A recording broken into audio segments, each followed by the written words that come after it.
आज मैं आप लोगों को आचार्य हजारी प्रसाद द्विवेदी और हिंदी आलोचना के संदर्भ में बताने जा रही हूँ, तो ध्यान दीजिए।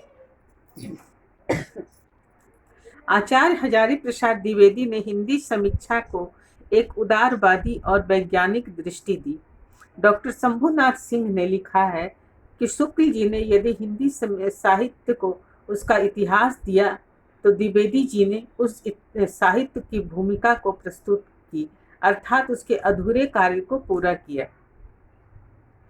हिंदी साहित्य की भूमिका उनके सिद्धांतों की बुनियादी पुस्तक है। कबीर एवं सूर साहित्य उनकी प्रमुख आलोचनात्मक पुस्तक है। उनका मानवतावादी दृष्टिकोण तथा ऐतिहासिक पद्धति इसमें उभरकर सामने आया है। हजारी प्रसाद द्विवेदी की आलोचना की निम्नलिखित विशेषताएं हैं। पहला है मानवतावाद।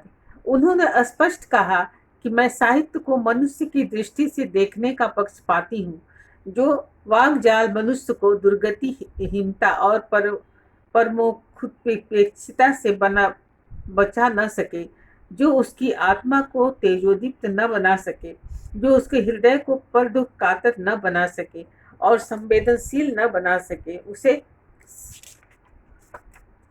साहित्य कहने में मुझे संकोच होता है।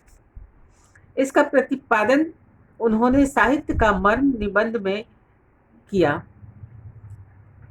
इसी मानवतावादी दृष्टि को अभिव्यक्ति हिंदी साहित्य की भूमिका एवं कबीर में इतिहास को लेकर हुआ। द्विवेदी जी ने बताया कि साहित्य के मर्म तक पहुंचने के लिए समीक्षक को विज्ञान, समाज, राजनीतिक, अर्थशास्त्र के साथ साथ काव्य शास्त्र का ज्ञान होना भी आवश्यक है। द्विवेदी जी ने कला के लिए सिद्धांत का समर्थन नहीं किया। उनका इतिहासकार रूप एवं समीक्षक रूप एक दूसरे में घुले मिले हैं। भक्ति काल के संदर्भ में शुक्ल जी की पूर्ववर्ती धारणाओं को इन्होंने खंडन किया। शुक्ल जी की धारणा थी कि भक्ति काल की रचनाएं मुसलमानों के आक्रमण के कारण हताश एवं निराश मान्यताओं की उपज थी, लेकिन द्विवेदी जी ने स्थापित किया कि इस्लाम यहाँ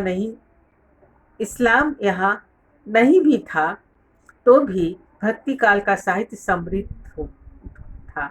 वे इसे एक स्वाभाविक सांस्कृतिक विकास का परिणाम मानते हैं।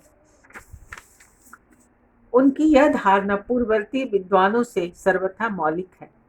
दूसरा है काव्य रूप का विकास। द्विवेदी जी ने समीक्षा के क्षेत्र में काव्य रूप के विकास पर ध्यान दिया।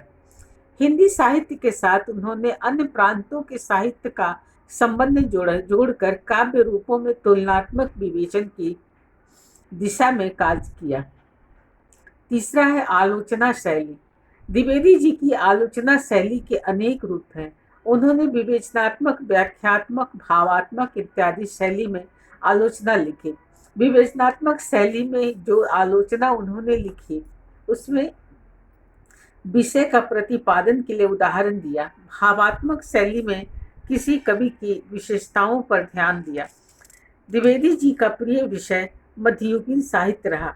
ऐतिहासिक एवं सांस्कृतिक समीक्षा पद्धति का आदर्श रूप द्विवेदी जी की आलोचनाओं में से प्रस्फुटित होता है।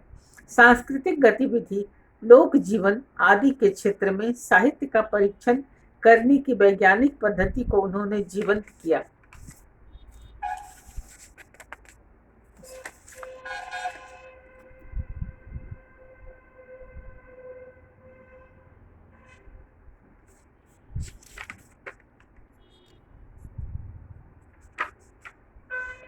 हो गया।